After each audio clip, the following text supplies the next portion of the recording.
Welcome to Class 43 of our medium-level refrigeration and air conditioning course. In this opportunity we are going to study an electrical diagram of a cold room that works without an electronic controller. This diagram works with the Volvo thermostat command. Go ahead, engineer, with the explanation. We are going to study some typical diagrams for the control of these systems.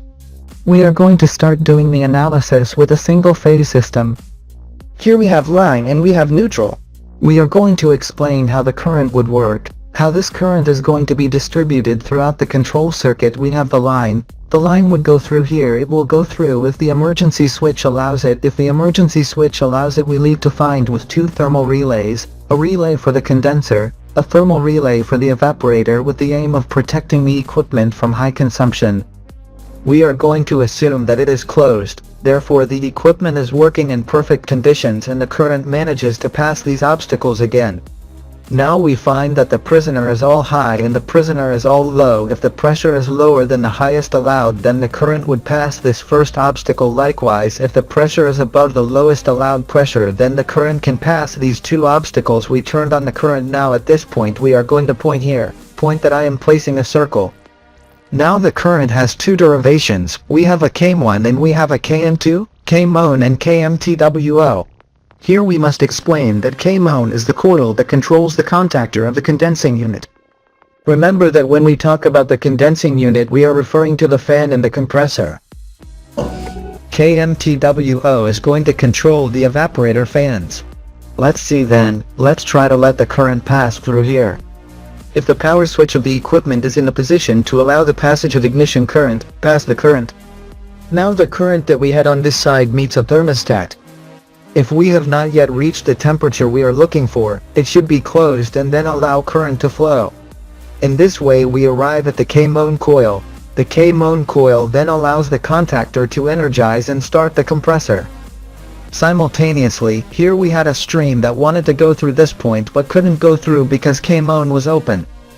But since Kmon closed because the current managed to pass the thermostats and managed to pass the ignition switch, Kmon closes and then current simultaneously reaches the coil Kmtwo, which is responsible for activating the evaporator fans.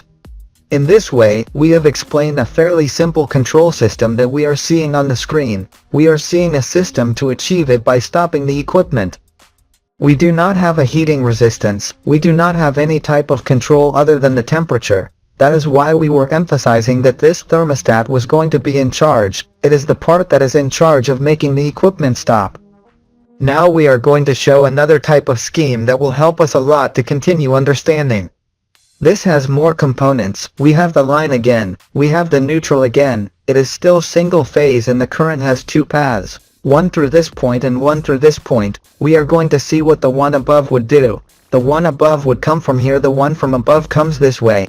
The line comes this way. The current comes this way. The current comes this way. The current comes this way and meets a defrost controller. This defrost controller will stop the equipment to perform the defrost. So that system will always be energized regardless of the switches. It is independent. This ice system that is here is perfect. That ice clock will always be working now.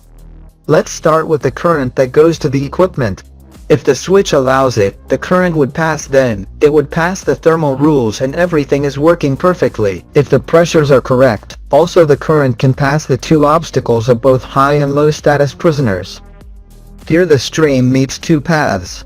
I'm going to circle where the stream is right now.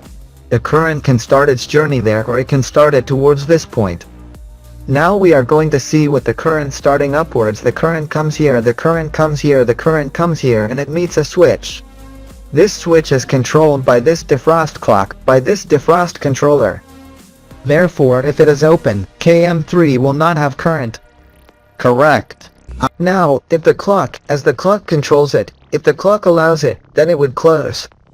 So let's assume for a moment that it allows you, that is, this switch would be closed. So when this switch closes, it activates Km3. But who is Km3? Km3 is going to be the defrost resistance. That is, now we have a system that not only turns off due to temperature, but also has the property that it can turn off, defrost and eliminate frost from the circuit.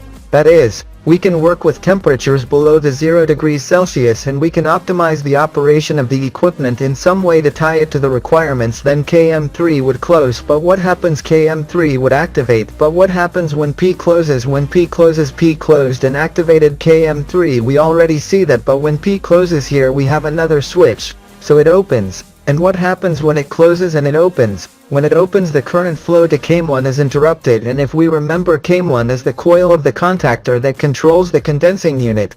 In this way we have done the following. We are activating from the defrost when the controller indicates it, and we have done it by turning off KMON and activating the defrost resistor. But when KMON opens, this KMON also opens, and when this KMON opens, the fans are also turned off. In this way we are activating the defrost and turning off the compressor and turning off the fans. This is the way in which we are already controlling the defrost process.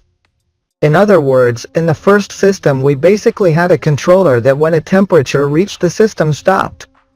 Typical system to work for temperatures above 0 degrees, because we do not have an optimized system for defrosting. In the second system we have already placed a clock, and with the clock we are defrosting by turning off the compressor, turning off the evaporator and activating the defrost resistance. At the end of this video, remember that in the description part you will find the free online exam with automatic grading regarding this new class. Feel free to submit.